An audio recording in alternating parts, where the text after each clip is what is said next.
Umisa. Okay guys, makinig. Ano po ang para sa, okay? Huwag niyo ihahalo dito yung mga original documents at itong nakaipit sa passport. So, pag sinundo kayo ng broker, ito po ang kukunin sa itong passport copy ng my picture. So, ngayon itong brown envelope, hindi nyo na po pwedeng buksan yan kasi nakasealed na yan. Okay? Ang laman lang po dito, yung mga pinirapan yung documents nung nag-credit kayo. At meron pong additional pinapalagay si broker, tatlong original. Una, NBI. Pangalawa, medical certificate. Pangatlo po, kontrata. Okay? So, si broker po, meron siyang kopya ng kontrata mo. Ikaw, meron din. City employment, meron din. So, kumbaga, tig-isa po tayo ng kopya. Naintindihan? So, wala po kami nilagay dito na kahina-hinala. Pagdating ko pa ba? Hindi na lang. Ha?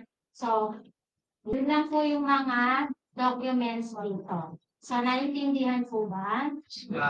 Okay, next po, yung nakalipid sa passport.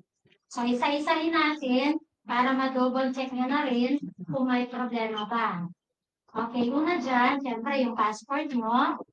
Next, yung visa. Okay. Sino po ang married dito? Pakitaas ng kamay. Okay. Nakita nyo ba ang visa nyo? May nakalagay na single? Nakita nyo, ha? Okay. Sinong hindi nakaintindi niyan? Yes. Okay. Itong single nakalagay dito, hindi po siya status. Okay? May nakasulat po dyan na entry. Entries. I mean, so ibig sabihin, itong visa nyo, isang pasukan lang sa Taiwan. So, isang entry lang po. So, yun po yung ibig sabihin nito. Hindi po lang kinalaman dito yung status nyo. Naintindihan, Merit? Okay.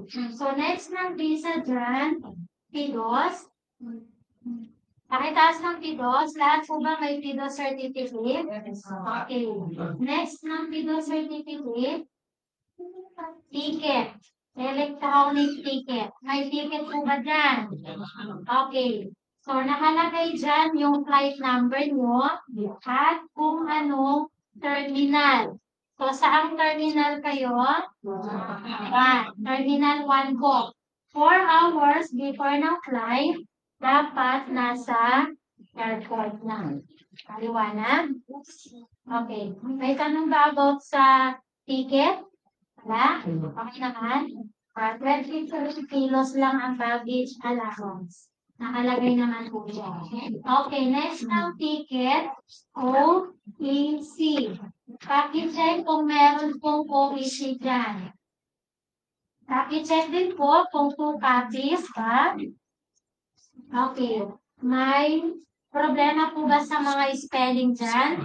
Paki-check po lang complete name, passport number, birthday nyo, gender, position, salary, agency, tsaka yung company. Tama po ba?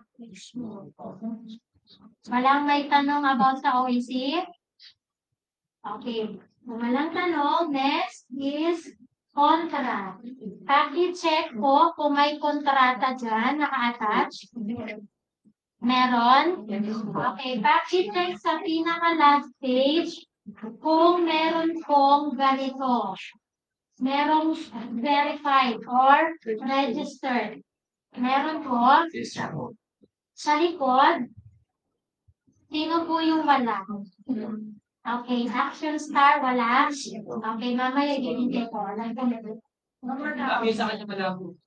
lang, kaysa lang po. Mas problema yan. Basta nakikita yung check dyan. Okay? Action star lang. Company niyo po? Mingsi. Ming? Ilan kayo Mingsi? Dalawa? Amazing. Okay na, lahat no, except sa action stars at Vincent. So later po, ibibigay ko po sa inyo. Okay. So yan lang po yung mga documents na ipapakita nyo sa immigration. Yes. Naintindihan? So far, complete tayo. Okay? So last po, SIM card. Lahat po ba may SIM card? Pakitaas. Okay. SIM card nyo, mamaya-maya ipapa-activate na po yan. Para po magagamit nyo na sa Taiwan. SIM card nyo, may load na po ito, may internet ng 30 days. Hindi po 3 years ang load. 30 days, ibig sabihin, 1 month. Okay? Ito po yung number nyo.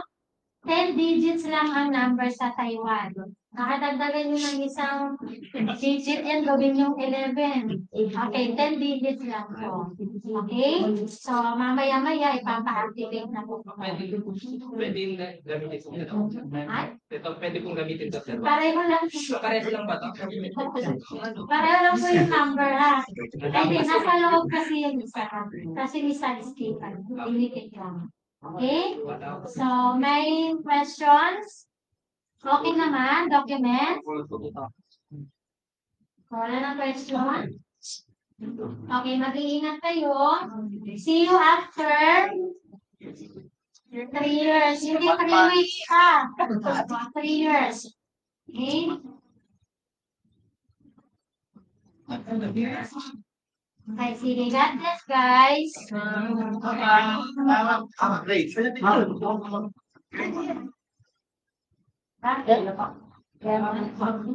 Hello sir, ma'am. Alam niyo ba yung slogan ng city? Ano po? Ready? Slogan ng city, ano po? Ayun, diba na?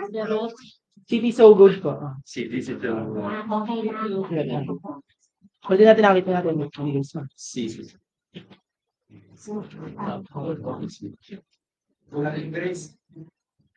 Hindi sir, city so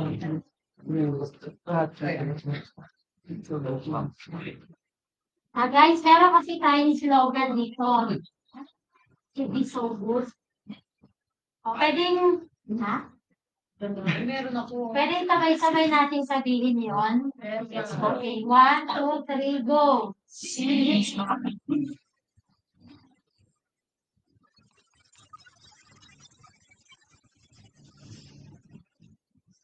Nakikita nila.